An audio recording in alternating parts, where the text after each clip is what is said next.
we're going to be live now. Come on, Facebook. Come on. Help me out here. Okay, all right. So I think just to save time, I'll be reading this little cross-reference study, and you guys can just follow along. Just because it's not as long as last week, and there's really not that many scriptures to read, so I'm gonna kind of just try to speed through it. All right, so I think we're live. All right, we're live on Facebook right now. Shalom, everyone. We're the Awakened by Yahuwah Fellowship Group in Yahuwah Almighty Yahushua Messiah. I'm here with my brother Dennis, his sister Shoshana, and Tobiah is also with them at Dennis's this week. And we have Sister Sally here with us. So we're going to be doing a study about the differences of the book of Daniel. So let me just give me some time to actually open up this study. File open. I just got to open the document here. So this is going to be dealing with the differences of the book of Daniel in our modern Masoretic text, Old Testament versus the Septuagint, which again, was actually the Old Testament that the apostles and Messiah used, Yahushua used. So we're going to go into that, and I'm going to kind of just try to go as quickly as possible. So, I almost forgot to record from my computer. Might want to do that. All right. Now we're on recording. All right, here we go. And as I said before on the Facebook Live, just for the YouTube viewers that will see this later from our study, we are doing differences in the book of Daniel from the Septuagint versus the Masoretic text. All right, here we go. Okay, so Daniel chapter 4, verse 17 says, I have here noted here, Masoretic text omits Yahuwah. Okay, so we're going to go now to Daniel 4:17. All right, Daniel 4:17 we're going to go to. We're going to start off at. All right. Here we go. The tree which you saw that grew large and strong, whose height reached the sky, and its extent to all the earth. Okay, that's weird. Okay, why do I have that noted? Okay, that might be a mistake there. Yeah, I don't know. That was definitely a mistake. Sorry about that. All right, so we're gonna just jump to Daniel 5:23. This I know has Yahuwah omitted because I remember posting this on Facebook one time. So I definitely remember Yahuwah being omitted here. Okay, so first we're gonna read from the ISR here, Daniel 5:23. And again, I apologize for that first cross-reference. That was a mess up. Daniel 5:23 says, and you have lifted yourself up against the master. And the reason the ISR has master here is because if you go to the Strongs, oh wow, this is interesting. So this kind of exposes Adonai being the Hebrew word for master. This is interesting. So what, the Hebrew language now has two words for master? Mare. This is not even Adonai, so this kind of exposes Adonai for being the word for master. All right, so this is kind of a good thing that we have on recording here. All right, so it says from Chaldean origin, obviously, because the modern Babylonian Hebrew came from Chaldean. Okay, its origin comes from Chaldean. So it says from a root corresponding to H4754 Marah. So this word they claim means master, but you'll see later on in this study that they use another word in the Babylonian Hebrew for master. So it's kind of very contradictory, in my opinion. It says, but you have lifted up yourself against the Marah of heaven. If you go now into the Septuagint, it says, I'm just getting a little bit of feedback there. It says, all right, so let's read in the Septuagint here. It says, and you have been exalted against Yahuwah Elohim of heaven. So basically, Belshazzar is getting rebuked. This is either Belshazzar, yeah, it's Belshazzar. He's getting rebuked by Daniel, and Daniel's saying, you have exalted yourself against the Elohim of Yahuwah Elohim of heaven. and they have brought you the vessels of his house. You and your nobles and your mistresses and your concubines have drunk wine out of them, and you have praised the mighty ones of gold, silver, brass, and iron, wood, and stone, which see not, which hear not, and know not, and the Elohim whose hand are your breath, in all your ways have you not esteemed. So this is basically Daniel's rebuking Belshazzar, saying, you praised all these mighty ones, these false demonic deities of wood and stone and gold and iron, but yet you don't praise the one that holds your breath in his hand. So anyway, so that's the point of that verse there. But as you can see here, Yahuwah's omitted, and actually, if you want to be technical with it too, Elohim is omitted. And let me just fix that note I have here. It's actually substituted with another word, not Adonai, but Mara, which according to the Strong's just means master. Okay, so Yahuwah's name is being brought to nothing here, which is a clear violation of those of us that know the Ten Commandments. That's a clear violation of one of the top 10. So we're going to go to Daniel chapter 9, verse 3 here. It says in Daniel chapter 9, verse 3, okay, we're first going to go to the ISR, which uses the Masoretic text here. So I set my face. Oh, okay. All right, so I might have to get rid of that other one.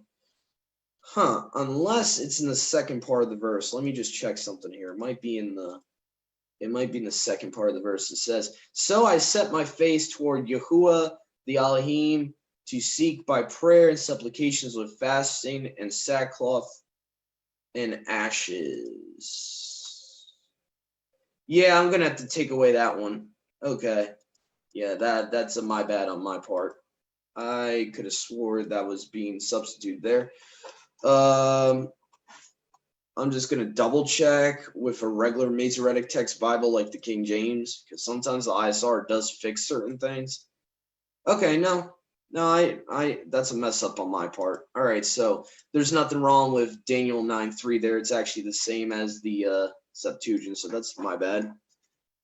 All right, so now we're going to go to Daniel 9:7. All right, Daniel 9:7, which says here, I don't know what's going on out there. It's a little weird. Okay, here we go. This is the one I think I was referring to. Yeah, as you can see here in the Masoretic text, O H136, O Adonai. Here we go. There we go. There's one. There we go. I knew it was somewhere. All right, here we go. We got Adonai being substituted for Yahuwah here. As you'll see in the Septuagint, it actually has the substitution for Yahuwah, Kurios. And there's no Greek equivalent to Adonai of the H136. There is no Greek equivalent. So whenever you have the all caps Lord here in the English Septuagint, it's referring to the H3069 of the Hebrew, Yahuwah. Okay, so Daniel 9:3-7 in the Septuagint says, to you, O Yahuwah, belongs righteousness, and to us confusion of face, as at this day, to the men of Yehuda, and to the dwellers in Jerusalem, and to all Yasharal, to them that are near, and to them that are far off in all the earth, wherever you have scattered them, for the sin which they committed. Okay, I'm just going to check here too. All right, so verse 8 they get correctly, okay. But Daniel 9:7 is another one where Yahuwah's name has been substituted, this time with Adonai. So you have two different substitutions that the Strong's Concordance is claiming to be Lord. You have a Hebrew word Mara, and then you have a Hebrew word Adonai, two different substitutions in Daniel 5:23 and Daniel 9:7. Okay, so now we're going to go down to verse 9 here. Daniel chapter 9, verse 9. And here's another substitution, I believe. Here. To you, O Yahuwah, our Elohim, belongs compassions, forgiveness, whereas we have departed from you. Okay, so now we're going to go to here. Oh my goodness. Yeah. And I wouldn't be surprised that this is where they get the tradition of calling Yahuwah Adonai, because they're substituting this so-called title for his literal name. So I would not be surprised that's why Jewish people today call him Adonai. So very slick by the Masoretes here in verse 9. To H136, Adonai, and then they have Elohim here. Okay, so they kept Elohim there, but they took out Yahuwah, and they put Adonai in Daniel 9, verse 9. So very slick by them. And these Masoretes, you can pretty much look up in their own writings in the actual their own books. They'll tell you that this is one of their agendas was to hide the name. So, and you can just look at the Masoretic text and it's proven. Here we go. So verse 15, we're going to go on here. And I believe this is another substitution here in verse 15 of the same chapter. Okay. Let's see. Yep. So I'm using the King James with the Strongs here. H136 again. So they're substituting Yahuwah with Adonai again. And the easy way to figure this out is because Yahuwah is actually, and I'll just show you from the Hebrew here, H3068 is the Strong's number for the YHUH, the YHWH. So again, in Daniel 9:15, they're substituting the H3068 with the H136. So again, this is a common theme I've been seeing in Daniel here. Let me go back to the document here. Okay. Now we're going to go to verse 16. So far we have about 2 or 3 Adonais being put in for Yahuwah, and we have 1 Marah in Daniel 5. Just trying to keep track of all these substitutions here. Oh, here we go, another one. Verse 16 here. They substitute H3068 again with Adonai. Now if you go to the Septuagint, O Kurios, Yahuwah. O Yahuwah, in all your charity, and let me go to like a more older version of that. Here we go. Breton's Septuagint here. O Yahuwah, your mercy is over all. Let I pray thee your wrath turn away, and your anger from your city Jerusalem, even your set apart mountain. For we have sinned, and because of our lawlessnesses and those of our fathers, Jerusalem and your people are become a reproach among all that are round about us. Okay. So this is Daniel praying to Yahuwah, repenting, saying, because of what our fathers have done and in majority Yahuwah's people have done, Yahuwah has made them a reproach among a heathen nation. So that's basically what verse 16 is talking about. So now we're going to go to the next cross-reference here. So far as you can see here, you got Daniel 5, 9:7, 9:9, 9:15, 9:16. So you got 1, 2, 3, 4, 5 substitutions already. So now we're going to go to Daniel 9:17, which I've listed here as says Yahuwah is substituted once, and Yahuwah is substituted at the end of the verse. Oh no, Yahuwah omitted once in the first part of the verse, and Yahuwah is substituted at the end of the verse with Adonai. So now we're going to show you that in verse 17 here. Okay, so we're going to go to verse 17 of Daniel chapter 9. This is all one chapter, mind you. This is all just chapter 9 of Daniel. I've only given one cross-reference from another chapter in Daniel. So let's see here. Daniel 9:17 says, Now therefore, O our Elohim, H430. Oh, what happened to Yahuwah there? Oh, I guess they just left it out. I guess it must have just slipped their mind. I'm just guessing. All right, and then if you go to the second part of the verse, it says, hearken to the prayer of your servant and supplications, and cause your face to shine on your desolate, set apart place for your own sake. Oh, here we go. Yeah, for Adonai's sake. Great, wonderful. So they leave Yahuwah out in the first part, and then in the last part, they substitute Yahuwah with Adonai. Great. Yep. So there you go. In the Greek, you have kurios twice in that verse. All right, with the all caps Lord, which obviously those of us that know Yahuwah is his name, we see the all caps Lord. That's a little light bulb there that Yahuwah should be there. Okay, so here we go. Now we're going to verse 18 here. Or no, we did. Did we do 18? I think. Oh yeah, we're going to 18 right now. So we're going to verse 18 of Daniel 9. And okay, here. So verse 18 of Daniel 9, verse 18 here says,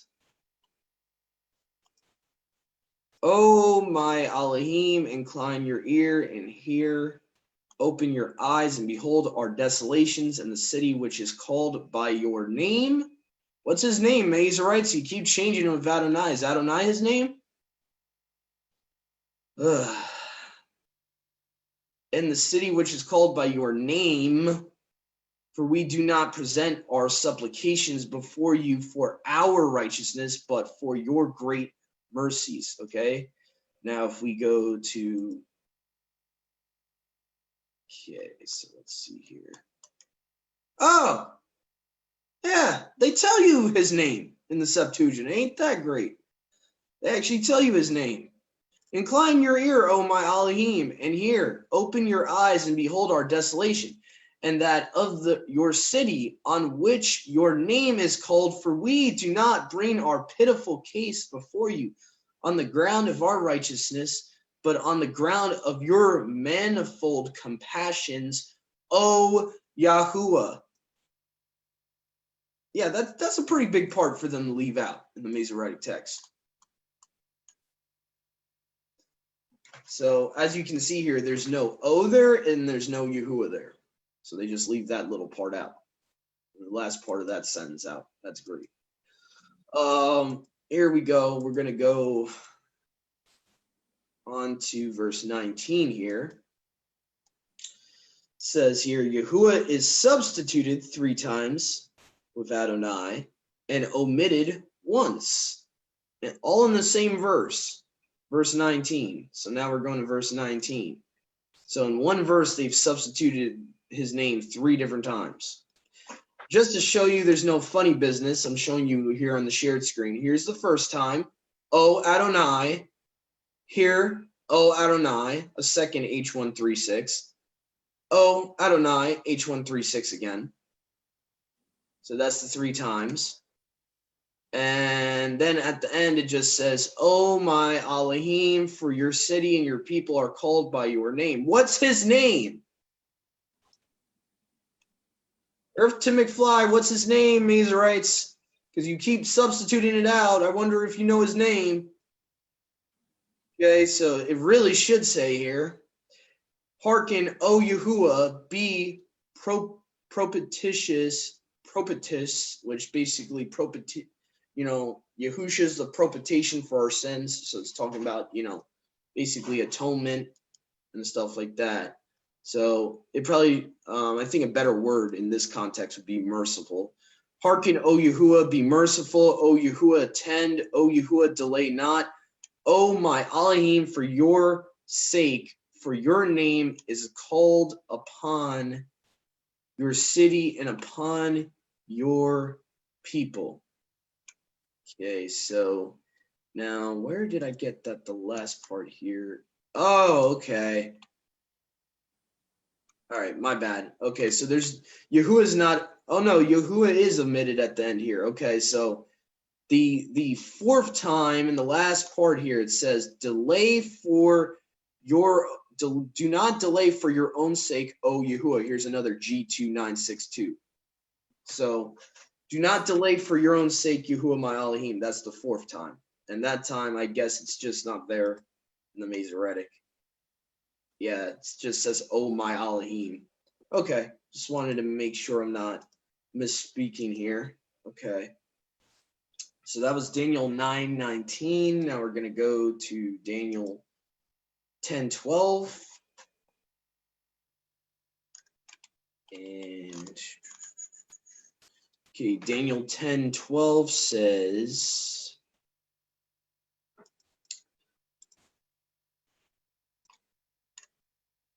Daniel 10:12 in the Masoretic says, then said he unto me, fear not, Daniel, for from the first yom or day that you did set your heart to understand, to chasten yourself before your Elohim, your words were heard, and I am come for your words. Okay. Here's the difference here. And he said to me, fear not, Daniel, for from the first yom that you did set your heart to understand and to afflict yourself before Yahuwah, your Elohim, your words were heard, and I am come because of your words. So again, we have we have a literal omission here of Yahuwah, just as your Elohim in the Masoretic. Something to note also, which I think is pretty important, is the fact that the book of Daniel we have in our Masoretic texts, Old Testaments, and our modern Bibles was actually originally in Aramaic, according to the findings of the Dead Sea Scrolls. So that's just something to keep in mind. The Greek version of Daniel in the Septuagint was straight from the Paleo-Hebrew language into Koine Greek. So just little history lesson there. Daniel 3:23. I don't think I'm going to use this actually, because this is kind of like a Strong's man argument with the Masoretic versus Septuagint, because the King James also has the that part of Daniel chapter 3, the prayer of Azariah. So I really can't use that as an argument against the Masoretes. It was later taken out in modern Bibles. So what I'll do is I'll press on to other differences. Now we're getting away from the name differences, as you've already seen. Now we're going to get into some other differences, like Daniel 9:27. We're going to go into. Also, I think I also have a couple from Daniel chapter 12. Daniel 12:4, I think, is a pretty big difference as far as I remember. And also verse 10, if I'm not mistaken. So we're going to go to those, and that will be the end of the study pretty much. So we're just going to go to these last two cross references here. Daniel 9:27, which talks about the abomination of desolation. Okay, it says here, Daniel 9:27, which says here, I hear a little bit of background noise there. Just fix that. All right, Daniel 9:27 says, and 1 week, this is Septuagint here, 1 week shall establish the covenant with many, and in the midst of the week, my sacrifice and drink offerings, or offering, my bad, not ains, my drink offerings shall be taken away, and on the temple shall be the abomination of desolations, and at the end of time an end shall be put to the desolation. So there you go. You got the prophecy of the third temple. The anti-Messiah takes away the sacrifices, which are reinstituted either just prior to him making that covenant with many, or probably the covenant with many would refer to the Levitical priesthood being put back in, possibly. I'm just speculating on that part. But I like how the Septuagint says, on the temple shall be the abomination of desolations. It's a little bit more specific. And it says, at the end of time. and shall be put to desolation. So it lets you know that this is not going to be fulfilled until the end, like the end of the age type of thing. So the main difference here is we have, and the strength of the covenant multiplies for 1 week. Oh, that's the Sefer. That's why it's worded so weird. Confirm the covenant. The is not even there in the Masoretic, which I kind of find interesting. So he shall confirm covenant with many. So they're not even specific what type of, whether it's the covenant or just a covenant. For 1 week, in the midst of the week, he shall cause the sacrifice and oblation to cease. And for the overspreading, this is where I really take issue with the way the Masoretes did this verse. The overspreading of abominations. What? What's an overspreading of abomination? I don't know. The way it's worded is so weird. He shall make it desolate even until the consummation, and that determined shall be poured upon the desolate. And that determined shall be poured upon the desolate. It's just the way it's worded, it's so bad in that verse. I don't know if that's more of the Masoretes versus King James just really butchering that verse, possibly. I don't know, but it was very bad in my opinion. So I'm going to make a little note of that. LXX makes the prophecy a lot clearer.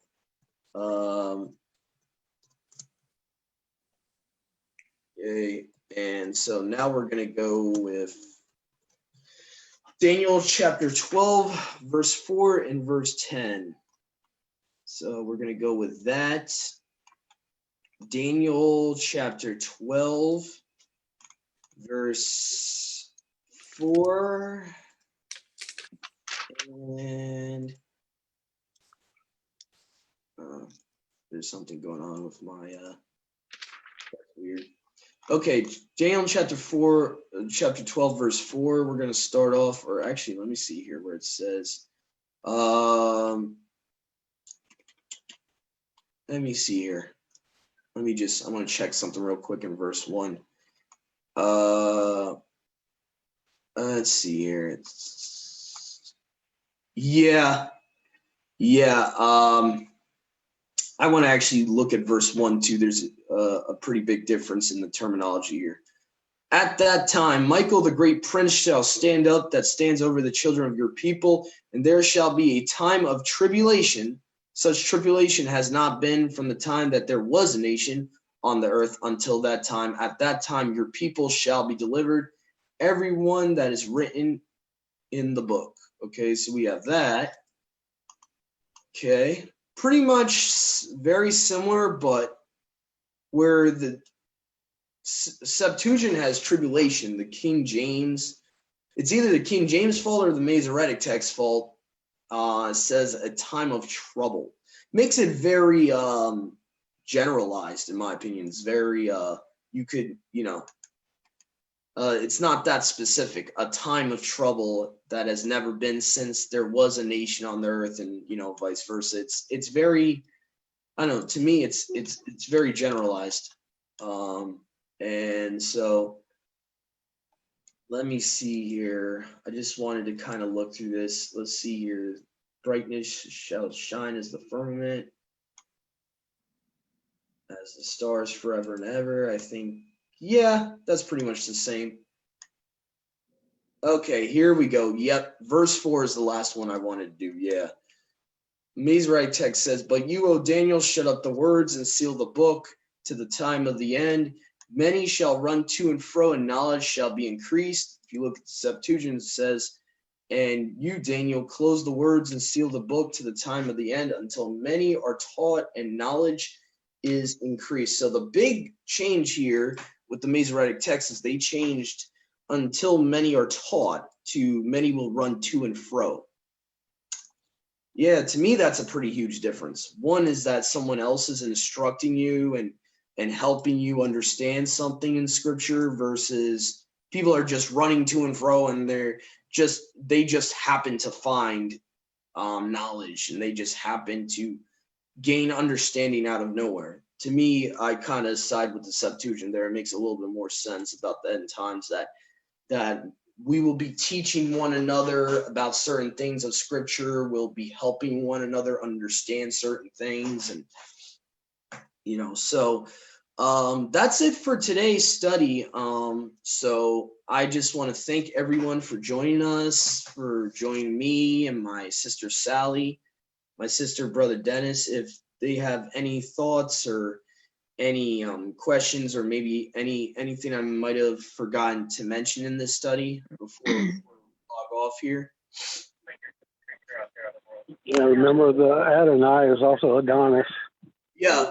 The origin of Adonai. Anyone that's interested, I can get them the link I have from GnosticWarrior.com. We're not Gnostics. We don't believe in Gnosticism, but they do have their website has a decent origin of where that word comes from and how it ties into the idol of Baal. So anyone that's interested, I'll give you information on that. I can provide you a link with that.